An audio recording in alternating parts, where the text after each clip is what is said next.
Komisioni Zonal i Administrimit Zgjedhor nr. 70 në Pogradec ka administruar bazën materiale për zgjedhjet e 11 majit për 106 qendrat e votimit të Bashkisë së Madhe të Pogradecit. Mësohet se të shtunën do të bëhet shpërndarje e materialeve për formimin e dhomave të shteta të votimit dhe pajisjeve të tjera të nevojshme për procesin zgjedhor.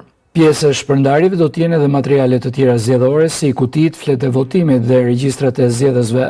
Ato do t'ju dorëzohen konform ligjit të gjithë komisionjerëve të 106 qendrave të votimit, pjesë e KZAZ nr. 70. Sapo kanë mbërritur kutit e materialeve zgjedhore nga Komisioni Qendror i Zgjedhjeve. KZAZ 70 Bashkia Pogradec është e plotësuar me të gjithë anëtarët e KZAZ, pritet të evidentohen për 106 qendrat e votimit dhe ditën e shtunë sipas ligjit do nisë shpërndarja e materialeve zgjedhore. Janë ngritur nga KZAZ-ja Pogradec komisionerët e qendrave të votimit, të cilët do të paraqiten ditën e shtunë për të marrë kutitë e materialeve zgjedhore.